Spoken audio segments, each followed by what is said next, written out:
Thank you. Thank you. Namaste. Thank you, everyone. I am Mooji. I've come to talk to you a little bit about the growing concerns about that we're having as the human race itself, actually. First of all, I want to commend the many beings from all over the world who are working as doctors and nurses and servants to this outbreak of the virus.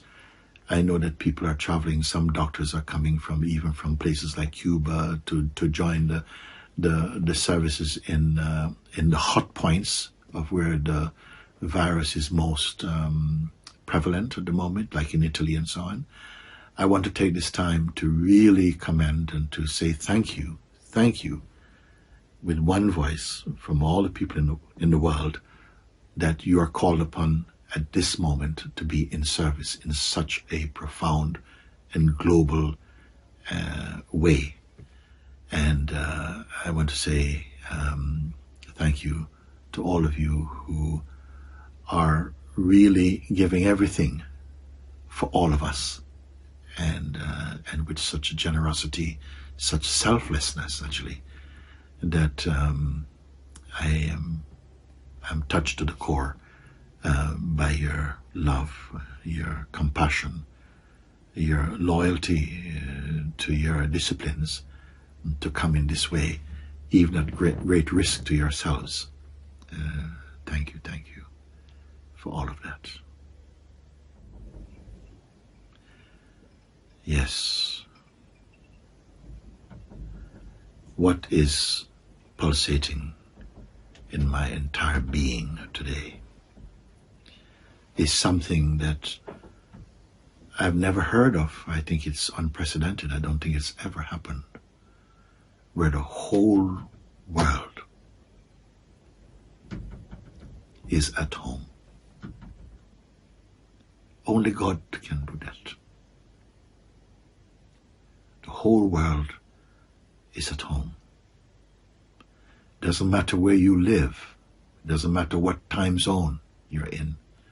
It doesn't matter today whether you are a Muslim or Christian or Hindu, whether you're an atheist or a Buddhist or a Jain or a Rastaman. It doesn't matter at all. Today we are one. These times we are one. We are one, and we must win also. We are one. Today we are simply human. Today we are simply human beings. We have to put aside these superficial differences. Today we have to put aside the superficial differences. There's no time for that. We are one, and we must act together and respect each other, to cooperate, to take on the same one thing that threatens us all. And I see that that is a great thing. It's a great moment for us. We must not fail. Fear is a very powerful agent, but he was not with us from the beginning. It is not fundamental or original to our nature to be afraid. Love is our nature, and peace and joy, and an appreciation of what is right and what is good. These are the qualities, the perfume of our true nature. So I see that this time, challenging as it is also offering us a new path. Not a new as in necessarily difficult and strenuous, but a path of grace, a path that only God could have opened for us. Why fear comes is because we have moved away from our central nature. We have been so much impregnated with wrong kind of knowledge, very negative behavior, mindsets, attitudes, and so on. And we don't actually, or rarely do we have the chance to look at that and to investigate that in a way that could lead to a profound change. It's only in situations like this, where we are compelled to pay attention, that we stand a chance of really looking more deeply towards ourselves.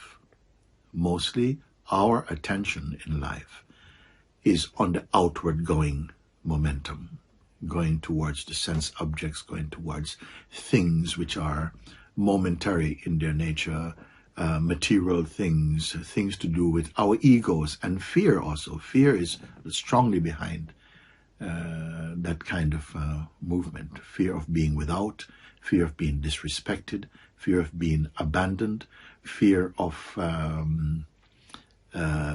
being at the bottom end of society, all kinds of things. Fear of being attacked, fear of becoming sick, fear of dying, all these things we have in some way been infused or imbued inside our nature. We don't realize it because it's coming from every direction normally. And so I feel that over time, the human soul has become, I would say, toxic with so much negativity. And now I would say that it is a beautiful opportunity to begin to change, or to, what is the word I would look for now? To wake up is not a bad word. To wake up, to discover what is real about us, what is true, and what is here. Because I want to tell you, I feel I have got good news for you, in spite of the way I've started talking like this. It's only because I've got great news to share with you in this respect. And that is that that within you, in your pure nature, which I hope to help and direct you and guide you to discover that, even today, there is a place of real stillness and peace, a depth and a beauty that is far and beyond the world of fearfulness and insecurities and all the ailments that really trouble our species, human beings today.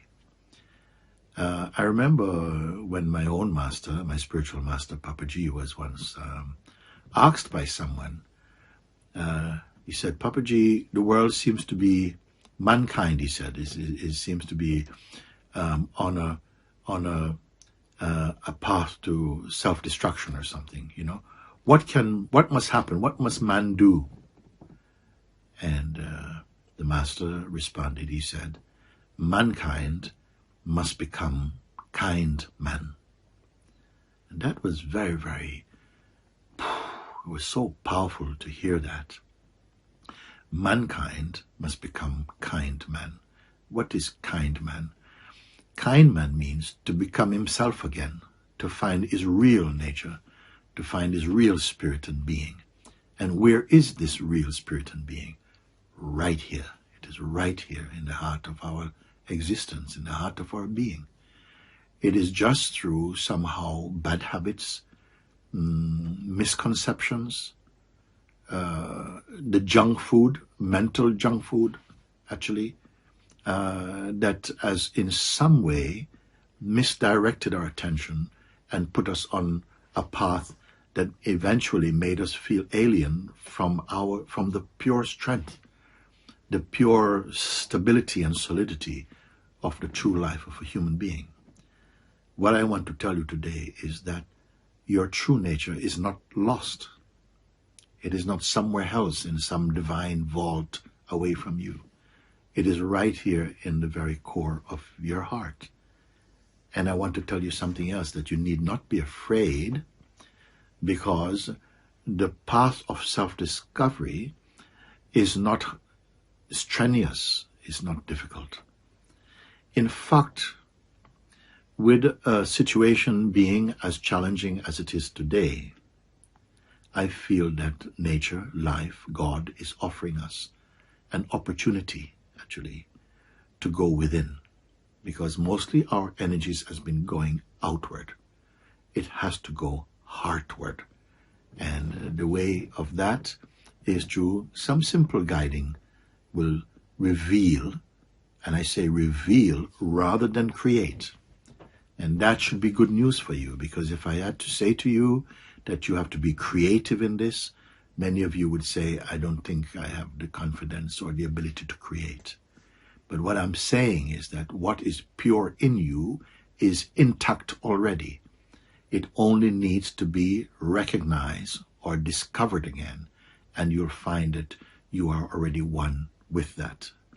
What it really amounts to is the loss of this tendency to hemorrhage energy, meaning to waste energy pursuing the wind or pursuing things which are of no real value. What I would say to you is that as you discover more and more, you will fall in love with what you are discovering. It will make you much more stable. And that fundamental discovery, I would say, is the most important discovery in the human kingdom. It's not that, it's going to be so strenuous, so heavy, we have to do so many things to change. Actually, this is another thing I want to tell you about grace. That the grace that comes from God, from life, from God, helps us not because we deserve, so to speak, but because God is great. And the love of God serves every living being. So grace is here to guide us through difficult times. In one part, I remember now, even from the Bible, in the Psalm of David, I think it's called the Lord's Prayer. He says, Yea, though I walk through the valley of the shadows of death, I will not be afraid of evil, knowing you are with me. Your rod and your staff, they comfort me. It continues, Surely goodness and mercy will follow me all the days of my life, and I will dwell in the house of the Lord forever. All over the world, particularly in Christendom, we know this prayer. This prayer existed even before the time of Jesus. It's an ancient prayer. Even though it says, I walk through the valley of the shadows of death, not of death, because in reality, I tell you something that may sound very, very new to you. What you are in reality cannot die. I'm going to say this again. Who and what you are, not personally, because the person we take ourselves to be is simply a mask worn in front of the reality we truly are. And now is a time to discover these things, I want you to know.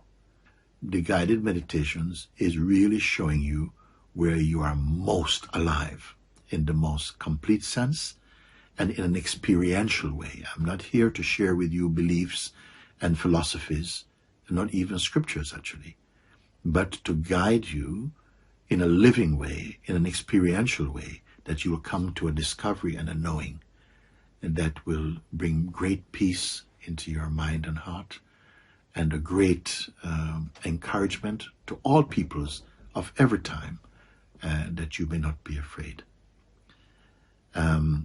As I said before, fear has its role, it has its place, but it's been given too much of a central place.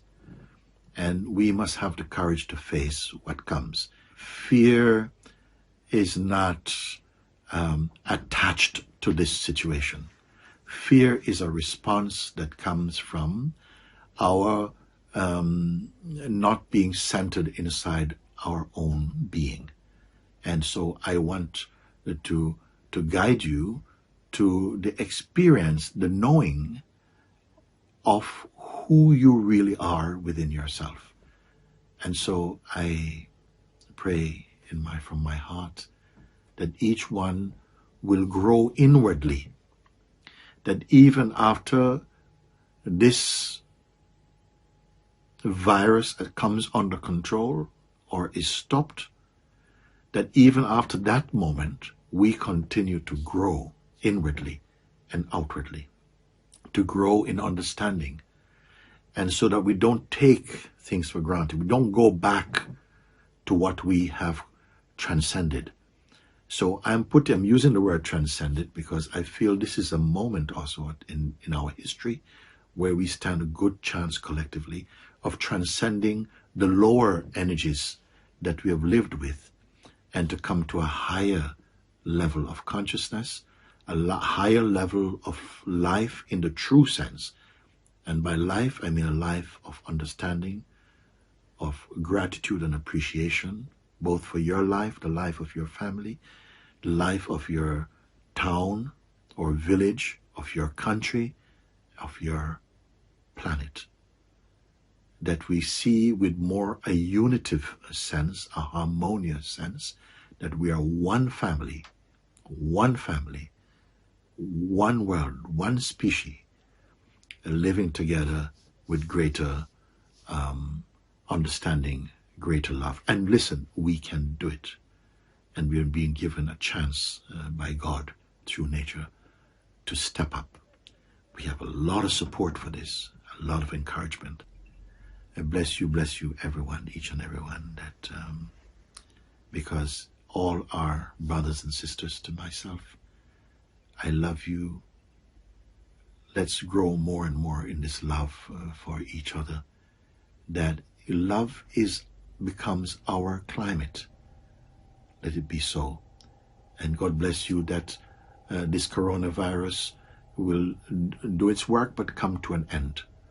And we will continue to grow as human beings. And indeed, maybe even come to create a very wonderful world. Thank you. God bless you. Thank you.